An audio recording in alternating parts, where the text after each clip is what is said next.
She was a passenger on Flight 237. No one knew who she really was. Then, high in the sky, emergency erupted. A dangerous threat was heading toward a big city. There was no time to waste. The Air Force ordered one thing: get her in that F-22 right now. Before you watch full story, comment below, from which country are you watching?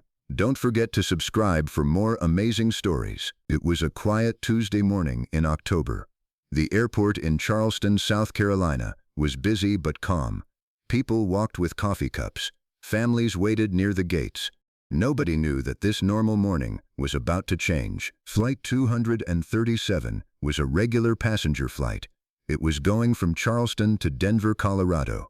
The plane was a Boeing 737, and it had 164 passengers on board. The crew checked tickets at the gate. People boarded the plane, one by one. Nothing looked unusual.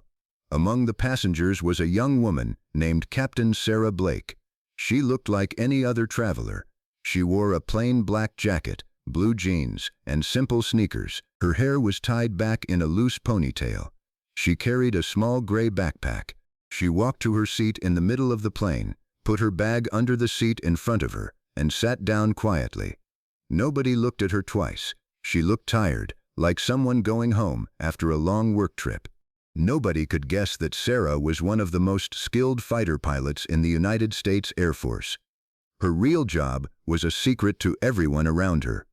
On her travel documents, her job was listed as government analyst. That was not true.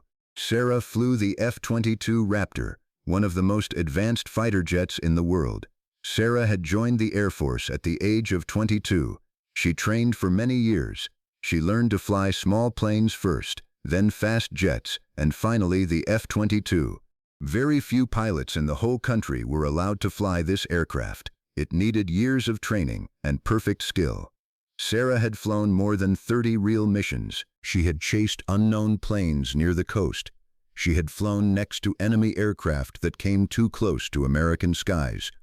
Her commanding officers called her one of the best pilots they had ever trained.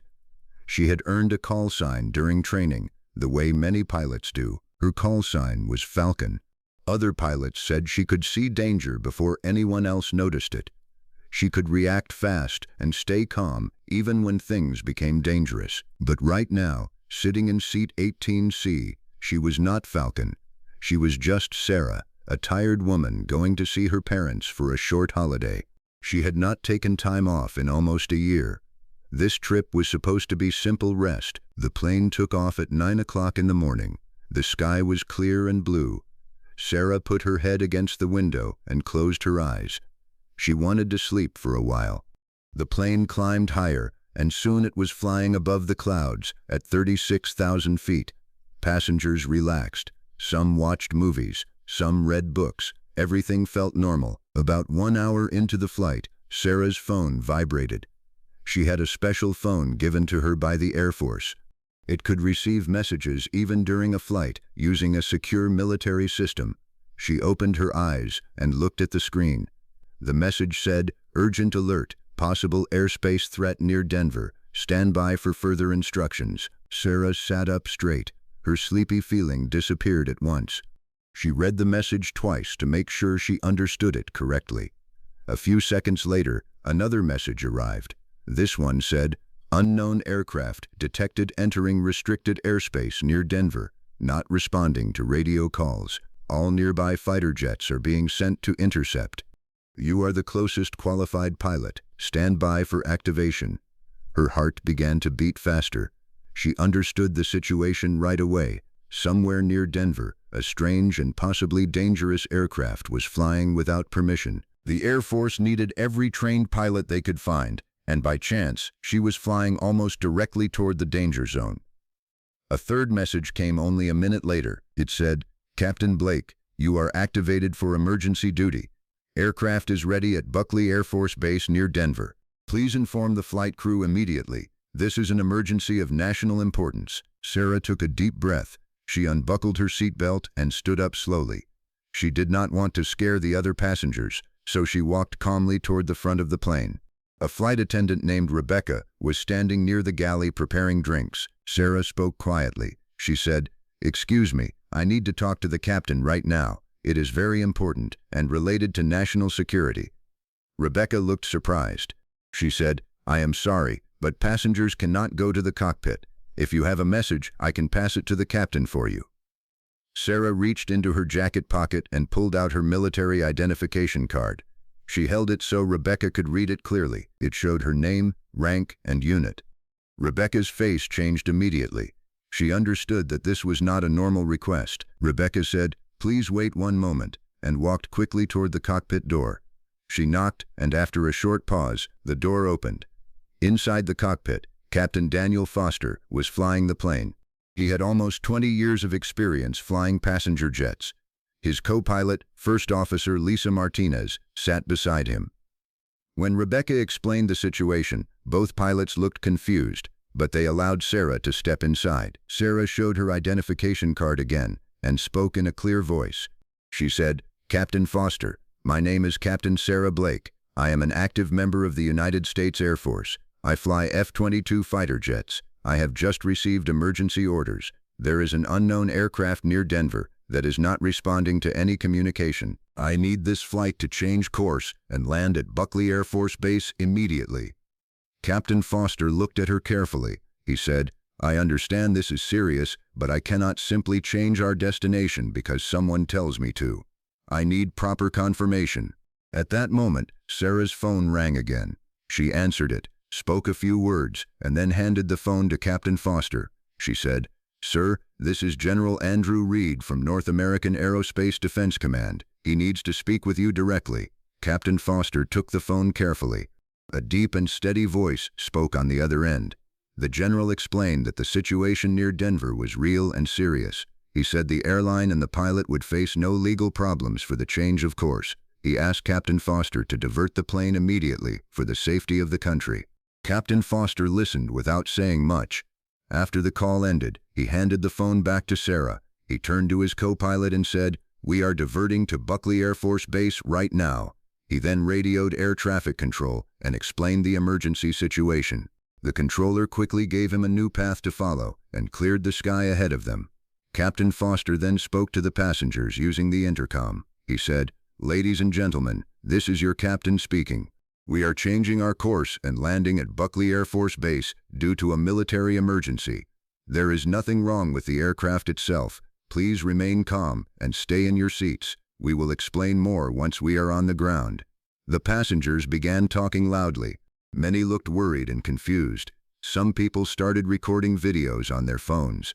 A man near the back asked loudly what was happening. A child began crying somewhere in the middle of the plane. Sarah walked back into the main cabin. She stood near the front so people could see and hear her.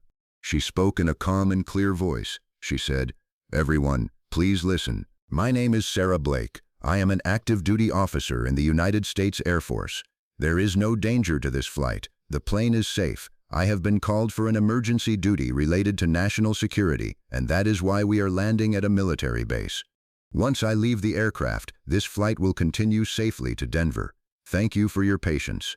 A man in a business suit stood up and said loudly, "You expect us to believe you are in the Air Force? You look like you just came from a shopping trip."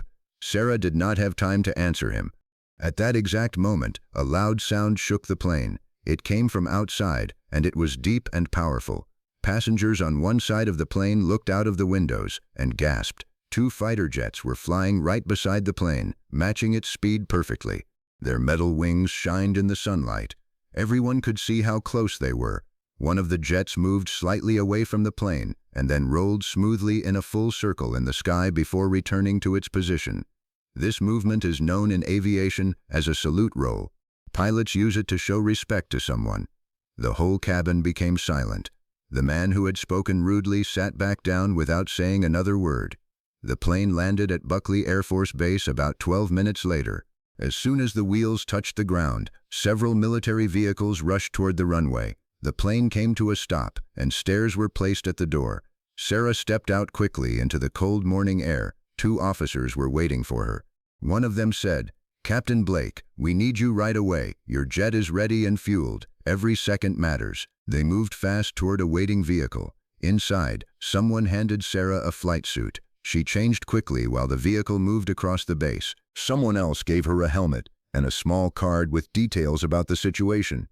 The card said an unknown aircraft was flying near Denver at high speed, not responding to any radio call and moving toward a crowded area of the city. When they reached the jet, the engines were already running. Ground crew members helped Sarah climb into the cockpit. She connected her harness, her oxygen mask, and her communication system. She checked every switch quickly but carefully. Within a few minutes, she was ready. The control tower spoke to her through her headset. They said, "Falcon, you are cleared for immediate takeoff.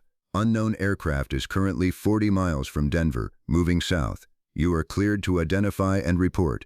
Weapons authorization will follow only if confirmed necessary." Sarah replied calmly, "Falcon copies, taking off now."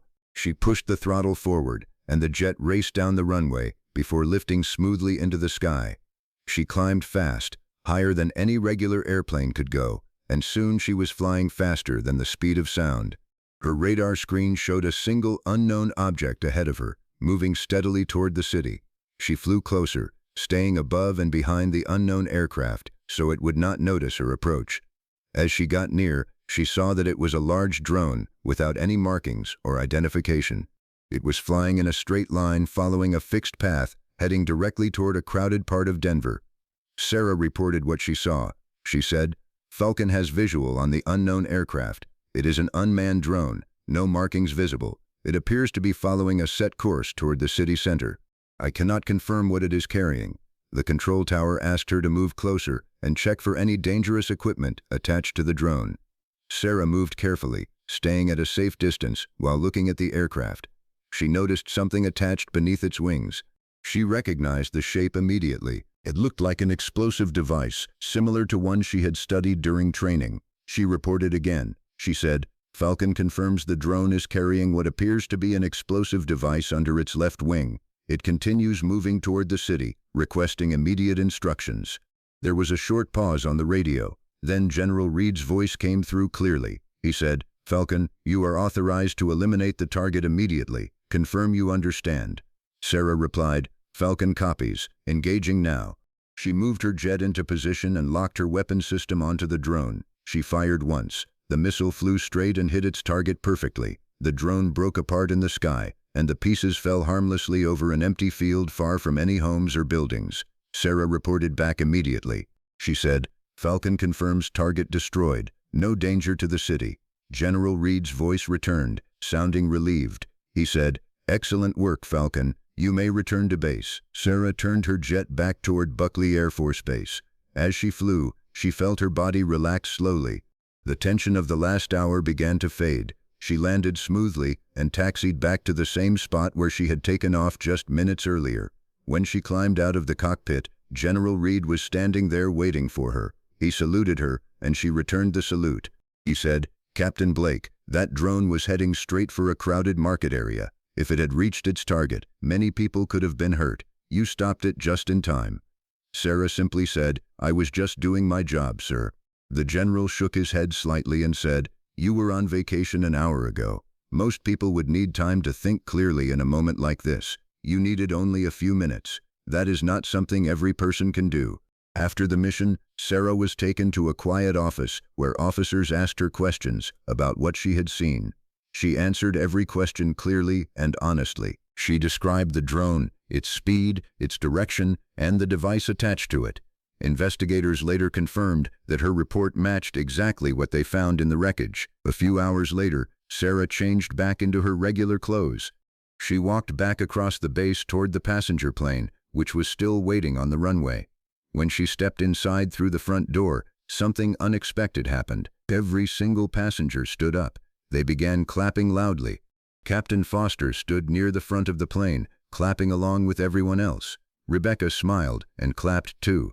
Even the small child who had been crying earlier was clapping happily without fully understanding why. Sarah walked down the aisle slowly. She nodded to people as she passed them. The man who had spoken rudely earlier stood up as she came near his seat. He said, "Ma'am, I owe you an apology. I had no idea what you were about to do. Thank you for keeping us safe." Sarah replied simply, "You did not need to know. That is how this job usually works." She sat back down in her seat, and about 30 minutes later, the plane took off again, continuing its journey toward Denver. This time, the flight was quiet. Passengers looked out of the windows peacefully. Sarah put her head back against the seat and closed her eyes. She was tired, but she felt a calm kind of tiredness, the kind that comes after finishing something important. The plane landed safely in Denver later that evening. Sarah's parents were waiting for her at the airport. She hugged them both tightly. Nobody at the airport knew what she had done earlier that day. She looked just like any other tired traveler arriving after a long flight. In the days that followed, news about the event slowly became public. Passengers had recorded videos of the fighter jets flying beside the plane, and these videos spread quickly online. News channels reported the story, though many details remained private for security reasons. People admired the pilot who had acted so quickly, though most still did not know her full story. Sarah did not give many interviews. She preferred to stay quiet about her work. In one short statement to a local reporter, she said, "There are many people like me doing quiet work every day. We do not do it for attention. We do it because it matters. Most of the time, nobody ever knows. That is exactly how it should be." After finishing her short vacation with her family, Sarah returned to her base and continued her normal duties. She trained new pilots, flew regular patrol missions, and lived a quiet life outside of work. Few people around her ever learned about the day she left a passenger seat, flew a fighter jet at incredible speed, and stopped a serious threat from reaching a crowded city. For Sarah, it was simply another part of the job she had trained for over many years. She never sought praise for it. She believed that doing the right thing quietly was more important than being recognized publicly. And so life continued calm and steady until the next time duty would call her again.